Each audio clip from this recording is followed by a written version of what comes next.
সুজি দিয়ে এভাবে ভাপা পিঠা একবার যদি তৈরি করে খান বারবার খেতে ইচ্ছে করবে। আর চাল বাটার ঝামেলা ছাড়াই বা চাল তৈরি করার ঝামেলা ছাড়াই সুজি দিয়ে ঝটপট এভাবে ভাপা পিঠাটা তৈরি করে খেয়ে নিতে পারেন। আসসালামু আলাইকুম, হ্যালো বন্ধুরা, আপনারা কেমন আছেন? আশা করি আপনারা ভালো আছেন। আমি আলহামদুলিল্লাহ ভালো আছি। আমার শখের কিচেনে আপনাদের সবাইকে স্বাগতম। প্রতিদিনের মতো আবার একটি রেসিপি নিয়ে এসেছি, সুজির রেসিপি। সুজি দিয়ে ভাপা পিঠা তৈরি করে দেখাবো। এখানে আমি সুজি নিয়েছি, আর এখানে আমি এই সুজিটাকে আমি এখন দুধ দিয়ে মেখে নিব। দুধটাকে আমি জাল করে একদম কুসুম গরম করে রেখেছি, আর একটু লবণ দিয়েছি, দিয়ে আবার সুন্দর করে মেখে নিতে হবে। এখানে বেশি পানি দেওয়া যাবে না, অল্প অল্প করে পানি দিতে হবে, দিয়ে একটা শক্ত ডো তৈরি করে নিতে হবে। চাউলের গুঁড়ার যেভাবে আমরা ভাপা পিঠা তৈরি করে খেয়ে থাকি সেইভাবেই কিন্তু আমি সুজি দিয়ে ভাপা পিঠাটা তৈরি করে দেখাবো।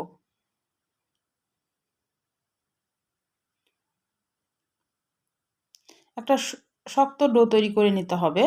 চাউলের গুঁড়া যদি ঘরে না থাকে ঝটপট কিন্তু সুজি দিয়ে এভাবে ভাপা পিঠা তৈরি করে খেয়ে নিতে পারেন। আমি কিভাবে করছি আপনারা কিন্তু দেখতে থাকুন। এটাকে ভালোভাবে মেখে নিতে হবে। আমি শুধু লবণ আর দুধ দিয়েছি, আর কিছুই কিন্তু দিই না এখানে, কারণ আমি মাঝখানে গুড় অ্যাড করব।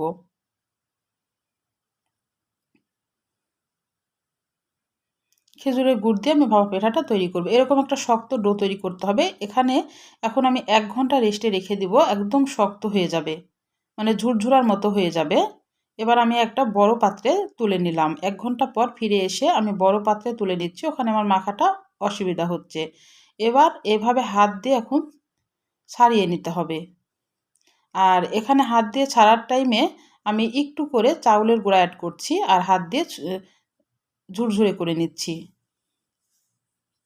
চাউলের গুঁড়া খুব বেশি লাগবে না, 1 মুঠ চাউলের গুঁড়ায় অল্প অল্প করে 2 বার আমি দিব, দিয়ে এটাকে একদম এভাবে ঝুরঝুরে করে নেব, দিয়ে একটা মোটা দানার ভাপা পিঠা হবে। আমি খেজুরের গুড় নিয়েছি আর নারকেল নিয়েছি। আমার ঝুরঝুরে করা হয়ে গেছে, এবার আমি ভাপা পিঠাটা তৈরি করব। আগে এভাবে দিয়ে দেবো, যেভাবে আমরা চাউলের গুঁড়ার ভাপা পিঠা তৈরি করি সেম সেভাবেই কিন্তু করব।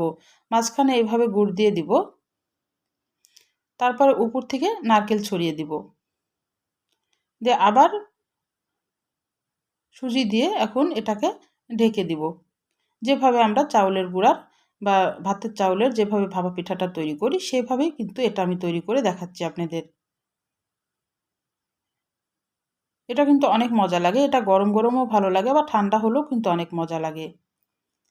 দিয়ে একটা পাতলা একটা কাপড় নেবেন, বা একটা এরকম জালি নিলেও হবে, দিয়ে এরকম হাঁড়ি যদি থাকে তাহলে পানি বসিয়ে দিতে হবে আগে থেকে, দিয়ে ভাপ যখন উঠবে তখন এইভাবে বসিয়ে দিতে হবে, দিয়ে ঢাকনা দিয়ে ঢেকে এটা কিন্তু হইতে 2 থেকে 2.5 মিনিট মতো সময় লাগবে। আর ওগুলান কিন্তু 1 থেকে 1.5 মিনিটের মতো কিন্তু হয়ে যায়, কারণ এটা একটু মোটা দানার ভাপা পিঠা, আর সুজিটা সিদ্ধ হতে হবে, একটু দেরি হবে।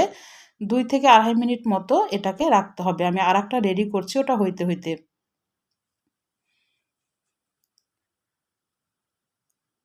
অবশ্যই একটু সময় নিয়ে এটাকে ভাপাইতে হবে, না হলে কিন্তু কাঁচা থেকে যাবে। তাহলে আমার রান্নার যদি কোনো অংশ আপনাদের ভালো লাগে অবশ্যই একটা সাবস্ক্রাইবার করে দিবেন, আর একটা লাইক দিয়ে রান্নাটা দেখা শুরু করবেন, ছোট্ট একটা কমেন্ট করে জানাবেন আমার রান্নাগুলো কেমন হয়েছে। আমি তুলে নিলাম, আমার একটা হয়ে গেছে। দেখে বুঝতে পারছেন কত সুন্দর হয়েছে, একদম মানে একদম মোটা দানার একটা উম, ভাপা পিঠা। তাহলে এইভাবে আমি সবগুলো একে একে তৈরি করে নিব। তাহলে আজকের মতো বিদায় নিচ্ছি। আপনারা সুস্থ থাকবেন, ভালো থাকবেন। আল্লাহ হাফেজ।